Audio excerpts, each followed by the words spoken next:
एक लड़की सीढ़ियों से नीचे उतरती है और उसे एक शांत नज़दीकी पल याद आता है। जैसे ही वह कमरे के अंदर कुछ आवाज़ें सुनती है, उसे एहसास होता है कि कोई लड़की के साथ नज़दीकी पल बिता रहा है। वह दरवाज़ा खोलती है और सोचती है कि उसने ये पहले भी देखा है।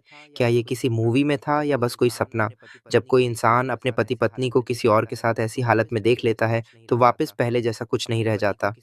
अपने पति को किसी और औरत के साथ देखकर उसे पता चल जाता है कि अब चीज़ें कभी पहले जैसी नहीं होंगी। दृश्य बदलता है और वह अचानक जाग जाती है। हाँफते हुए महसूस करती है कि ये वही सपना था जिसमें उसका पति किसी और औरत के साथ है। उसे एहसास होता है कि शायद वह थोड़ी देर सो गई थी। वह अपना फ़ोन उठाती है और देखती है कि ब्रेक टाइम लगभग खत्म हो चुका है। उठते हुए वह खुद को याद दिलाती है कि अब उसे वापस काम पर जाना है।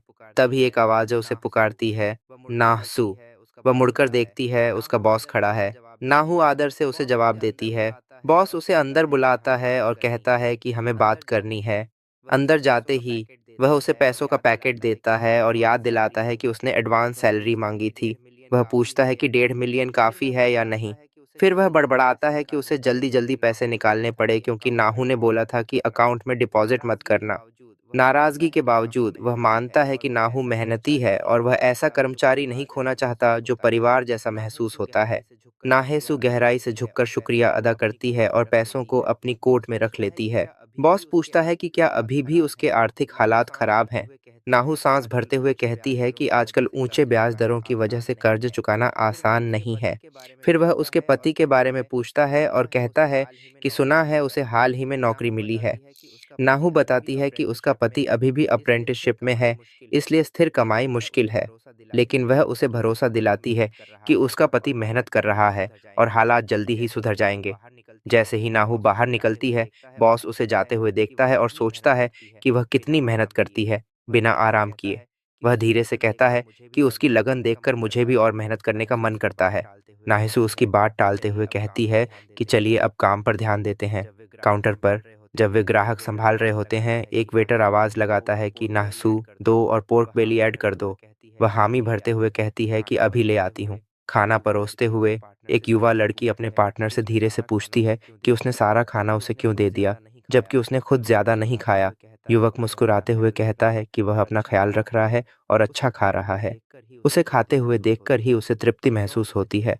रोजोंग उसे छेड़ते हुए कहती है कि अब मैं तुम्हें खिलाऊंगी। नाहू यह सब देखती है और सोचती है कि प्यार करने वाले कपल्स कितने खूबसूरत लगते हैं। चाहे वो पहला प्यार हो या तीसरा, उनके दिल एक जैसे चमकते हैं। शायद इसकी वजह यह है कि जवानी खुद में खूबसूरत होती है, एक समय जुनून भरे प्यार और टूटे दिल का। वह सोचती है कि क्या इसका मतलब है कि उसकी नीरस जिंदगी अब अपने सुनहरे दौर से आगे निकल चुकी है? क्या उसने अपनी खूबसूरती खो दी है? तभी अचानक उसकी दोस्त ह्वाईजोंग जोर से चिल्लाती है, शिकायत करती है कि ग्राहक बार-बार उसे आंटी बुला रहे हैं। हुजोंग को ये इस जमाने में बिल्कुल बर्दाश्त नहीं। नाहू बेपरवाह होकर कहती है कि वह शादीशुदा है और घर संभालने वाली औरत है, तो ये बात ठीक है। हुआई जंग हार न मानते हुए नाहू का चेहरा पकड़कर कहती है कि वह सुंदर है, सबसे सुंदर 33 साल की औरत जिसे वह जानती है। वह कहती है कि भले ही नाहेसु रोज एक ही कपड़े पहनती है, फिर भी वह दिन की रोशनी में भी चमकती है। नाहू विनम्रता से तारीफ टालते हुए कहती है कि चापलूसी से कुछ नहीं बदलेगा।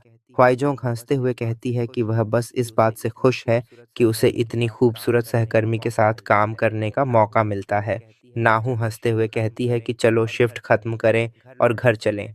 घर लौटते समय नासु सीढ़ियां चढ़ती है, गहरे ख्यालों में डूबी हुई।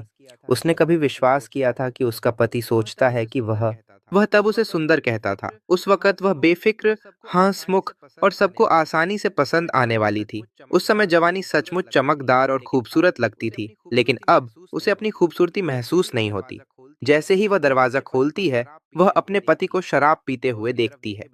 वह उसकी तरफ देखे बिना कहता है कि तैयार हो जाओ और मेकअप कर लो, ये शिकायत करते हुए कि तुम हमेशा बिना मेकअप के घूमती रहती हो। वह बड़बड़ाता है कि इस वजह से उसका घर आने का मन ही नहीं करता। नाहु थोड़ी देर रुककर कहती है कि जब वह किराया ही मुश्किल से चुका पा रही है, तो मेकअप कैसे खरीदे।